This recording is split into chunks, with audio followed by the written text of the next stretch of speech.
This is scary, but yeah, my name is Aida. I'm a software engineer at Facebook, Meta now. I joined when it was Facebook still.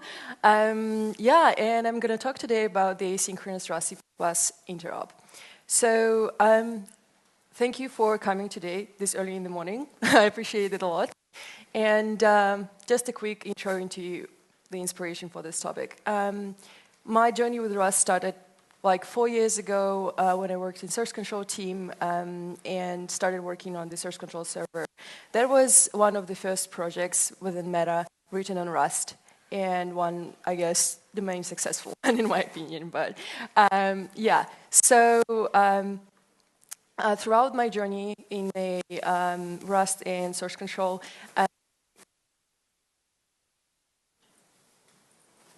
sorry. Oh, yeah, it works now. So I had a project where I had to write bindings for my SQL client. The reason was that Rust, being a relatively new language within Meta, didn't have like a lot of support from like different clients that we needed to in order to communicate to databases or like other services. So there's a decision made to write a thin wrapper around the official MySQL C++ client within the company. And that was the project I worked on. I had a lot of ups and downs within this project. And hello? Let's try again. Hello? Yeah.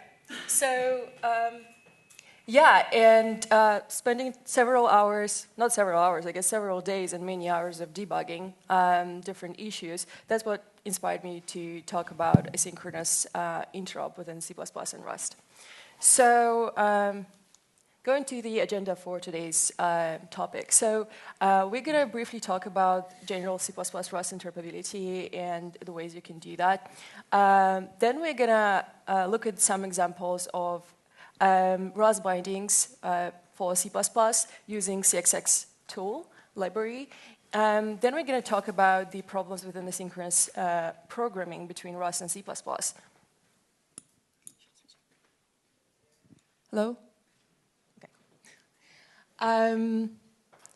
Yeah, then we're going to look at how to run asynchronous C++ code from Rust, and then we're going to delve into the different issues that you can encounter while doing asynchronous interop. Okay, so just briefly talk about the motivation. Why do you want to write bindings for C++ code? You may want to rewrite the whole project into Rust. That's one of the options. But usually you may not have enough resources. The library that you want to use has a unique set of features, and rewriting doesn't always resolve the issues, existing issues. It most probably will bring more issues, and you probably don't want to spend time on that. If you work like in a company where like you own the C++ piece of code, it probably can be well supported, well maintained, still in the process of active development. These are all the like reasons you can opt into write bindings instead of like your own Rust solution. Cool. So how can we bind C++ and Rust together? So there's a few different tools that you can use in order to write bindings in between C++ and Rust. The oldest and I guess the most popular one being the bindgen.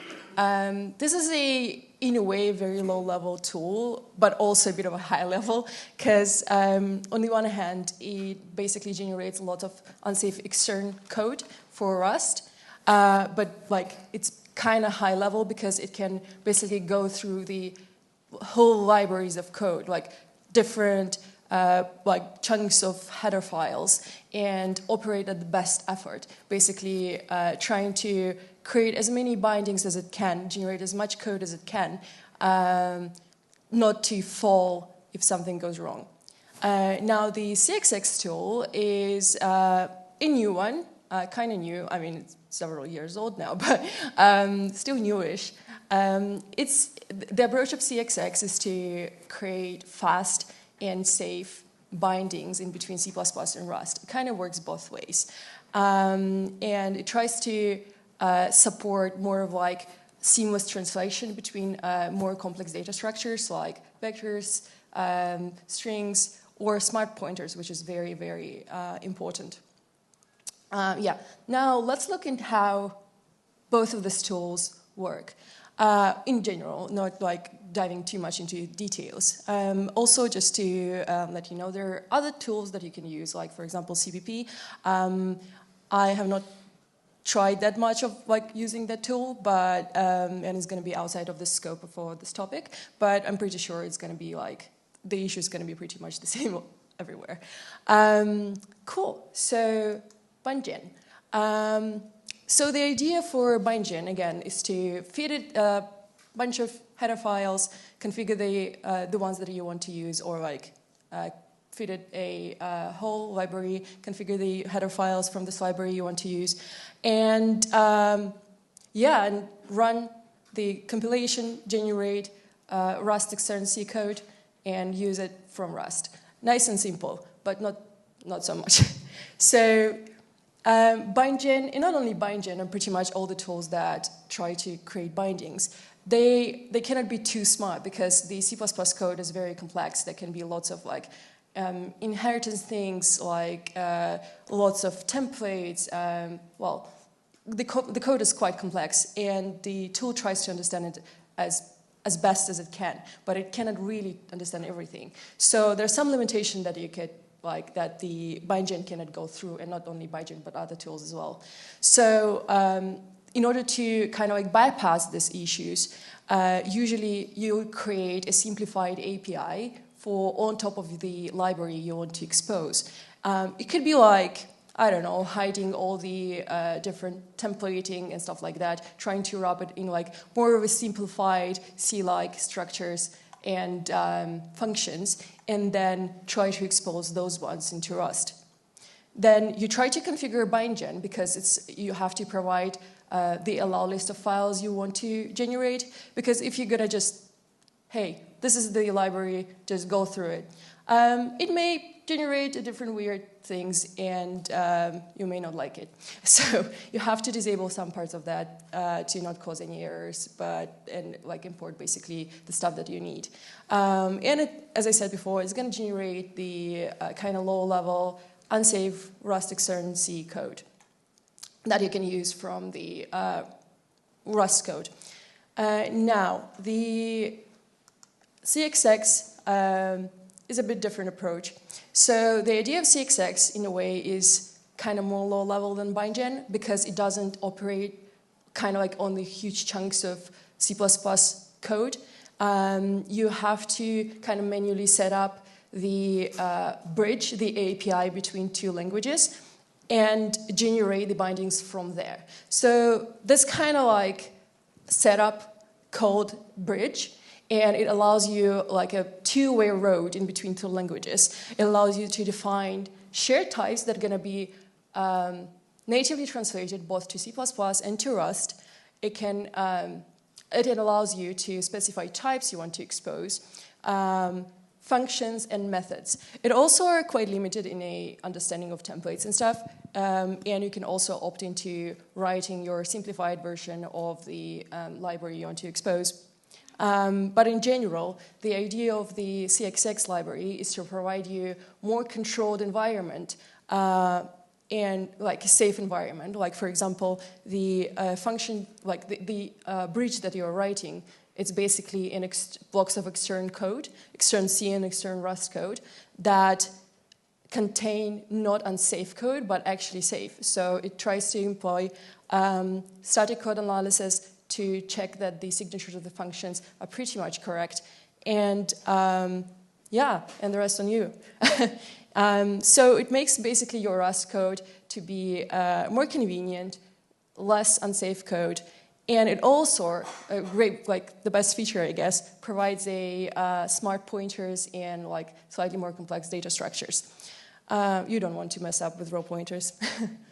Now, so just to reiterate, so this is more of like downsides of one tool, or like why you could opt into choosing like CXX on top of bindgen if you would like to write your bindings now, for example. So binding operating on the best effort only can actually be a bad thing because it generates a lot of silent errors. So if you write in Rust, you know that there is kind of like an idea of like, if it compiles, it works. Well, if it compiles, it doesn't necessarily work in this case. And you don't want to go into the trouble in runtime. So another thing, lots of unsafe code. You may not want to have another API layer on top of the already created bindings where you have to rub all this unsafe code into the safe functions. So that may not be the great one. And one of the trickiest part is the huge amount of raw pointers. Basically because it doesn't allow you to seamlessly translate the smart pointers from C++, and the binding doesn't really know how to work with like ABI for like unique or shared pointers and translate them into Rust raw pointers. It's really hard. You have to watch the memory yourself. Now, in CXX, it tries to provide, as I said before, the safe API both ways to C++ and to Rust, and it supports smart pointers, which is amazing. Cool. Now, let's look at one of the examples. I will like reference this example throughout my presentation. It's going to be like a very simple library that we're trying to create bindings for. We're not actually going to create bindings, but like we'll see. So, okay, well, runtime issues. Cool. So this is a very, very simple API for like how your like database on MySQL client can look like. So we have a MySQL client class that like we set up using the address of our database, the shard, and it has like a very simple constructor, destructor, the one main function that allows you to connect to the database, and most importantly, it returns a future. It is an asynchronous function. Now, the connection itself is just like, well, a connection. It may have lots of like private parts. And the main method for the connection is a querying to the database, basically. Yeah, just for the simplicity, it just returns a vector of strings. Yeah, we don't really care at this point. So cool. Now, let's see how the generation of bindings works, for example, within CXX.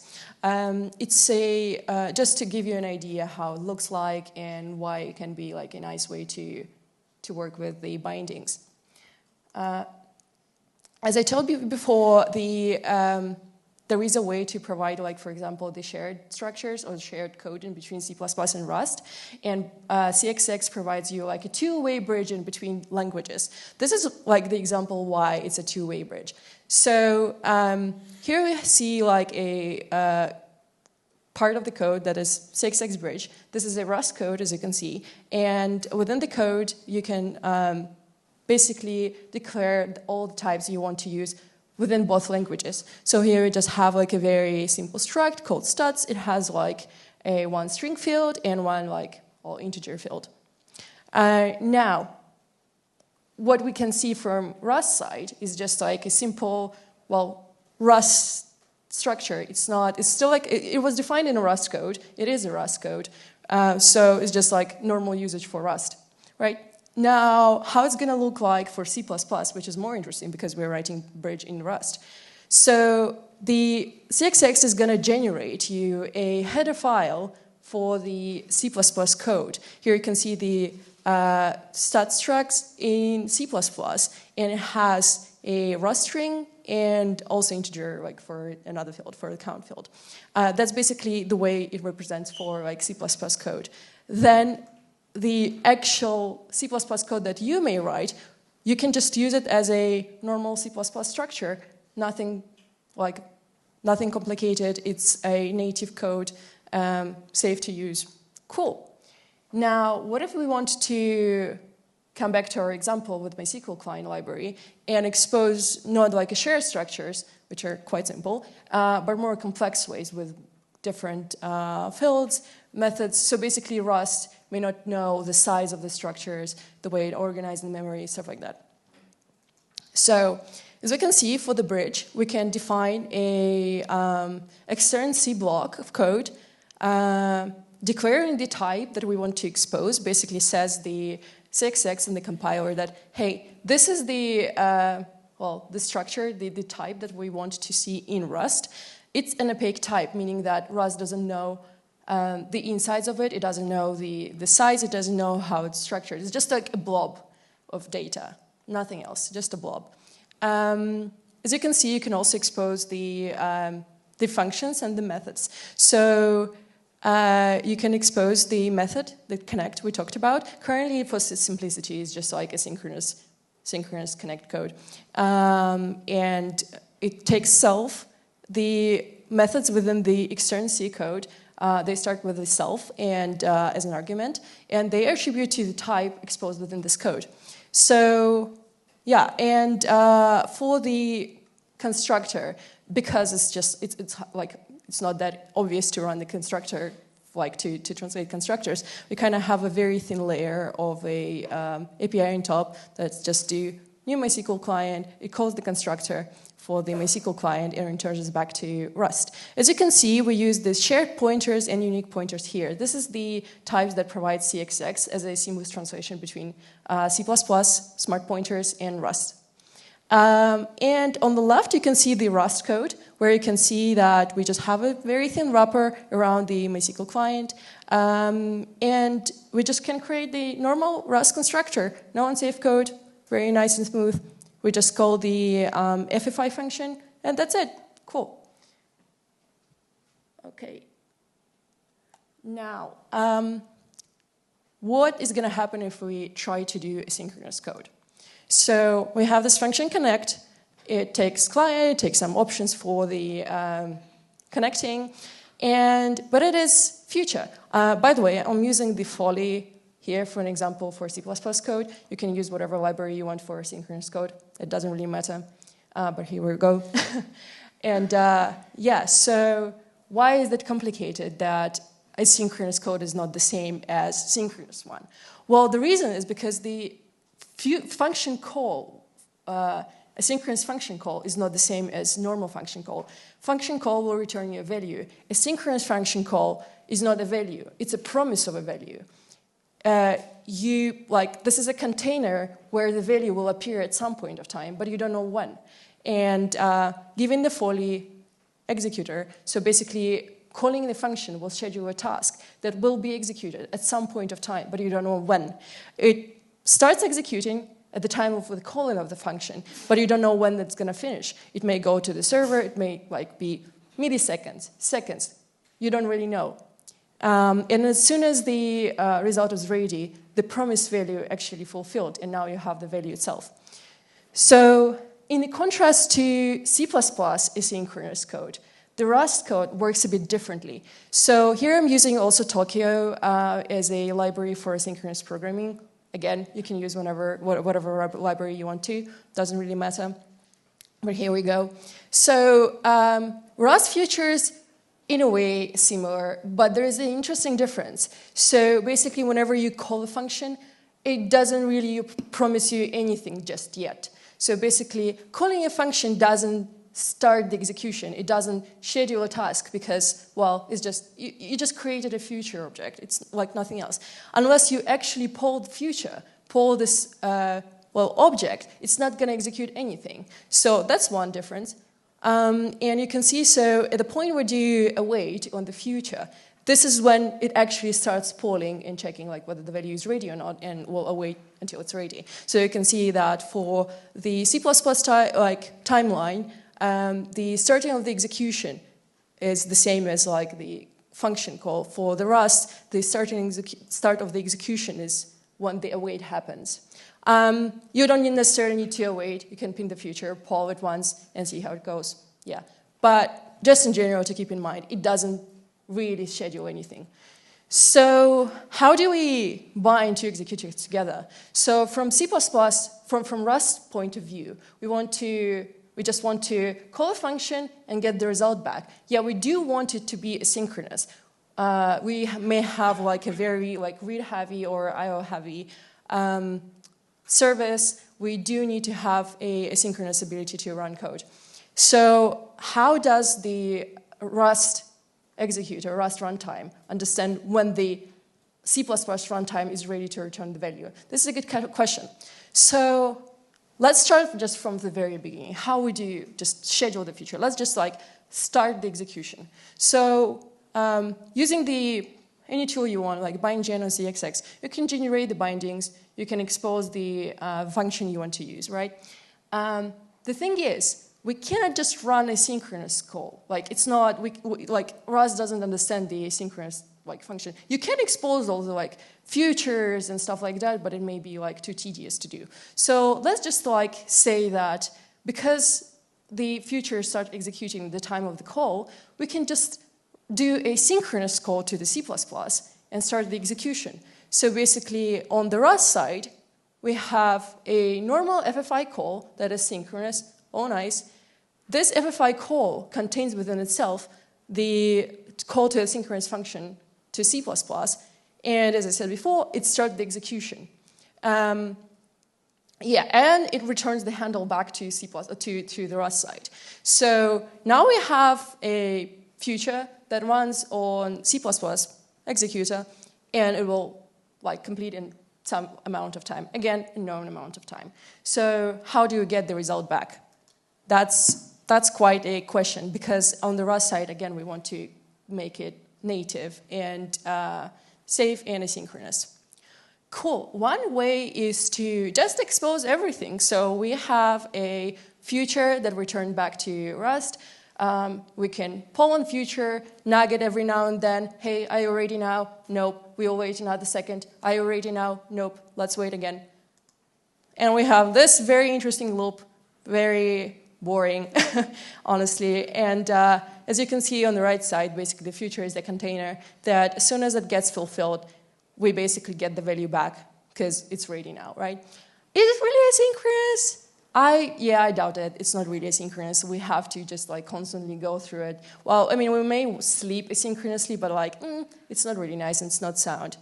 Cool. So how else can we get the value? So let's think about the maybe parts of our computer science education or something. So how the inter-process communication works, basically, or like, for example, a problem of ping pong between two processes. The way that things can communicate to each other is, for example, through the channel. So we can send letters to each other. The same thing here. We have two different runtimes that kind of like concurrently execute something and they don't communicate. So let's make them communicate. So let's create a channel between these two things and make Rust or C++ runtime to send the value back as soon as it's ready. So this way, from the Rust perspective, we just don't do anything. We're not constantly checking the future. We're just waiting on the channel to be fulfilled, to receive the message. And as you know, the channels in Rust, they can be asynchronous. So we can asynchronously wait on the message received from C++ side. So how does it actually work? This is a bit more complicated. So again, there is a thing called one-shot channel. That's basically like a way of sending a singular message in between two, like threads, tasks, whatever. This is a asynchronous. This is a asynchronous channel. So basically, the reads and reads for the channel. The reads from the channel will be asynchronous, so you don't have to like block on that. So let's see how it may go. So like we create the channel, right?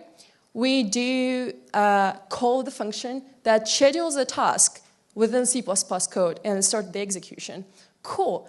The thing that we have to keep in mind is that we need to tell C++ code that this is the channel, you have to use this channel in order to send the message back. This is where the CXX way of like translating both ways work really nicely, because you basically can like say, hey, this is like functions, actually not even like CXX, like BindGen can do that as well. So basically you generate a simple kind of like bindings for the callbacks that will that you're going to pass from Rust code to C++, and C++ will just call these callbacks, call these functions, and they will write you the result in the in the channel. You may expose, again, all the functions and methods of the channel. You don't want to probably do that. So for now, just like, let's see the runtime. So we do pass the channel through to the C++ code. The future starts the execution. Then as soon as it's complete, it returns the result back. Now, what happens on the Rust side? So C++ is quite, straightforward.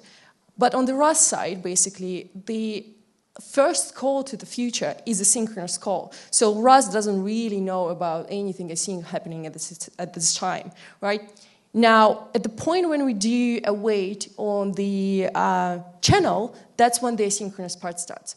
So as you can see, this is the asynchronous code, and as soon as it's ready, we have the value back. Cool. Now, more boring stuff. How do we actually execute that? So as I said before, like, C++ have to know how to talk to the channel. This way we can use the callbacks, basically. So you can see like the transmitter is the just a like box, like a pointer to the sender part of the channel. And the result payload is going to be a connection because we're trying to connect. And as you can see, it's a result. Because so C++ function can throw exceptions, right? We don't know how to interpret exceptions within Rust, so we may want to send them through the channel the same way as we send the actual result. So just having two callbacks, one for the fail and one for the OK result. So like within Rust, the reference is like minimal. It's just the result is going to be just the structure result of a connection and string as an error type, and we're going to provide two functions, two callbacks, one for the OK result and one from the fail result. And that's it. Rust code will be responsible for sending stuff over the channel, and C++ code will be responsible only for sending this stuff over the channel, or only for calling this functions from the channel. So this is how your connect function within Rust code would look like. Again, nice and smooth. Like you only have to do connect and wait, and then and not actually wait, it's just a synchronous call, and then you have to wait on the channel itself. Cool. Now that's it. They have lived happily ever after. I know, because it's C++. What did you expect? So yeah, it's not that easy. It's C++ code. Honestly, the only time I got segfault in Rust was when I did bindings for C++, so that says a lot. First issue that we may encounter while doing asynchronous code within Rust and C++ is the thread safety. So Rust has the two kind of like simple and at the same time complicated concepts for the thread safety, for object thread safety. I'd say send and sync traits. So send trait says compiler that this object is safe to send through, like from one thread to another, and sync trait says that it is safe to share the object in between threads. This is very important. Not all the objects can be sync. Like for example, if it's not thread safe, if you don't want to have concurrency errors, you cannot have sync implemented on your objects. So by default, for your complex structures in objects, the send and sync traits are not implemented. So you have to specify and declare it explicitly yourself that this is the trait, that this object is sync safe or is send safe. If you're not gonna, for example, if you do not implement these traits for your project, for your object, you cannot really run some of the asynchronous patterns of the code you may want to use. Like for example, sometimes you want to run the future, but kind of like spawn it on another thread. Like maybe like, yeah, I want this future, but I don't care whether it's going to execute on this thread or whether it's going to execute on another thread. So that requires send. You cannot just like send the future to another thread and expect that non-send type is going to be fine with it. No, it's compilation error. So what's going to happen if we want to use C++ opaque types within this asynchronous environment? This is interesting because, again, the asynchronous patterns within Rust sometimes require you to have send and sync implemented. However, you don't necessarily know whether the type from C++ is actually safe to do that. So this is a good example because sometimes it can be easy to just copy-paste stuff, and quite frequently you do implement both traits at the same time for the objects because, oh, well, you know that this is like send and sync safe. For example, here, like we do like, okay, so connection send safe and connection sync safe. Or is it? We don't really know. Like, I doubt that connection is sync safe because this is a kind of uniquely owned object. You don't want the threads to mess up with that. And the issue within the bindings is actually that the engineer is responsible for understanding whether the type they're exposing is safe or not to send or sync. So basically, whenever you incorrectly declare things, you may run into the trouble. Like, for example, if you sync connection and then write a pattern, we're going to, for some reason, use object within several threads, it's not going to be safe. You have like lots of concurrency issues, stuff like that. Another fun fact, I once saw an example of a person implementing the both traits for an object, not because they wanted to say that this is safe to use, but because they thought that unsafe keyword means that, okay, this is not safe to use. So they basically try to say, compiler, okay, no, you don't have to send and sync that. But well, yeah, lost in translation, I guess. Okay, cool. So next issue, lost pointers. Okay, that's one of the things one of the reasons you don't want to use raw pointers, but you may have to use raw pointers if you use bindgen, or if for some reason you cannot like send smart pointer over like from the C++. Like for example, the function you're trying to call returns you a raw pointer. You may want to wrap it in a like unique pointer or something, but if you necessarily you have to just send a raw pointer. This is the thing that you have to be aware of. So, first thing is we have a connection on C++ side. It's a pointer. We write it to the channel and we try to receive it on the Rust side. Cool.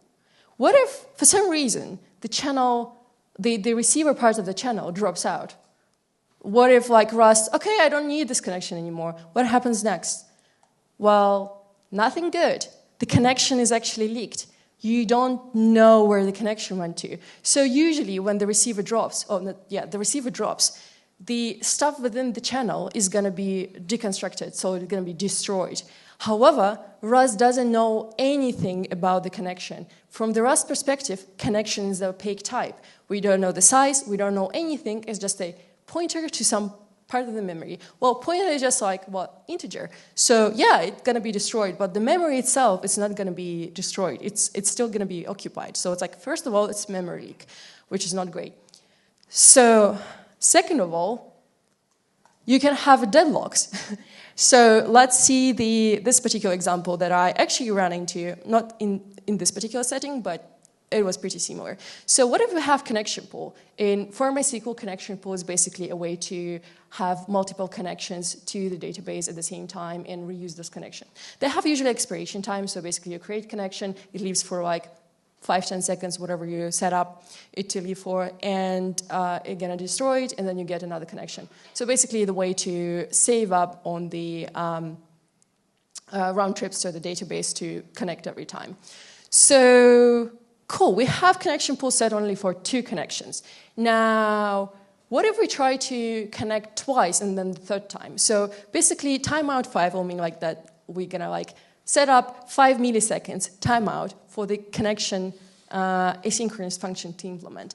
What if we have delays within the trip to the database? What if something is like wrong and it's not going to finish within 5 seconds? What's going to happen? Oh, well, the Rust part, the timeout part is like, okay, the time is up. I'm going to drop this future. I'm going to drop this receiver part of the future because this is where our synchronous code lies, right?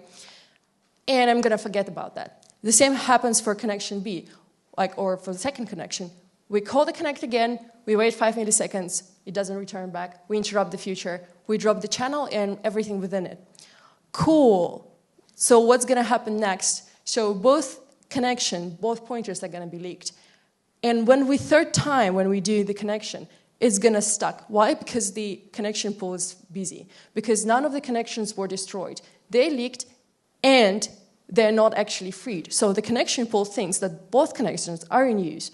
They may be destroyed at some point of the future because like expiration time for the connection. So yeah, they may be destroyed, but you may wait for like, I don't know, 10 seconds, 5 minutes sometimes.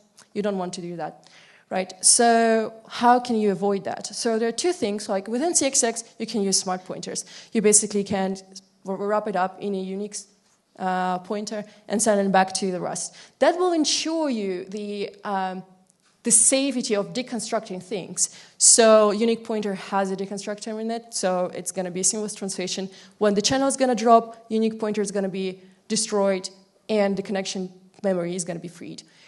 Now, BindGen doesn't allow you to have unique pointers, but you can work around that using a wrapper function and calling the destructor yourself. So basically here you're going to expose the constructor within the free connection kind of like function, C++ function, where you have to call delete on the function or delete on the object, and this way Rust will know that you can, like whenever the object is destroyed, it's going to call the free connection function and it's going to drop the C++ memory, the object memory. Cool. The other issue, lifetime issues. And no, it's not Rust getting old, although it's also maybe an issue. But okay, what's going to happen if a C++ object uses Rust object? As you know, Rust is very memory safe. It tries to be very memory safe. The idea of Rust, okay, if I'm giving you a book to read, I don't own this book anymore. Read it and give it back to me, unless you specify that, okay, like we both just read only this book and no one can touch it and write on it. So what if the same thing happens here? What if the Rust still owns the object and it gives C++ like an opportunity to read this object or like do something with this object, but the object goes away. So here's the functions we're going to explore. So basically it's connect. We have client. The connect has a row pointer, just as an example for this thing. So row pointer is owned, the client is owned by Rust code. So basically when the C++ initialize the client and send the row pointer back, Rust owns this row pointer. C++ doesn't care about this chunk of memory.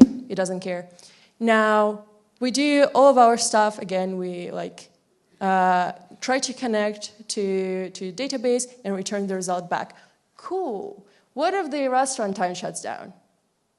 It can happen because we can run concurrently different chunks of code, different pieces of code, and one can have like panic, everything crashes down, whatever, we shut down. What's going to happen on C++ side? The C++ runtime is not bound to Rust runtime. It's still going to work, and it's going to go through the connect process. So basically, when you did connect, it started the connection future. So it continues to execute. It basically executes until the client object goes away. So basically, because Rust owns the client object, when the Rust runtime shuts down, it destroys all the objects it owns, including client. C++ doesn't know that. It just has a row pointer to a chunk of memory that is now free. So what do we get? We get segmentation fault. Not nice, but I told you before. So cool. How can we make that go away? How can we make it safe and avoid segmentation faults? Basically, the reason why it happens in the first place is because Rust thinks that it owns the object. Now, Rust needs to be aware of the fact that C++ owns the object too. So we could wrap the client or like row pointer, any row pointer or like whatever object we try to share within the reference counter. So basically, whenever we do want to send something to C++ side, we need to make sure that the reference count is increased, that the Rust is aware that the object is still is being held by something else and we cannot just destroy it. So the way we can do that is basically keep a context of the client, so basically of the fact that the client is used within C++. We have reference counter on the Rust side. Then how do we bind it to the C++ runtime? We can send, again, with the call, like with the call do connect call to the C++ side, a clone, just a binary copy, a blob of data, a clone of a reference counter wrapped pointer, and send it back over the channel to the Rust side. That will ensure that the Rust side is aware of the fact that the reference counter is still non-zero, something is using it, and until it gets back this reference counter, it cannot really destroy the object. And this way, you avoid the segmentation fault. And here we are. Now it's the happily ever after, almost.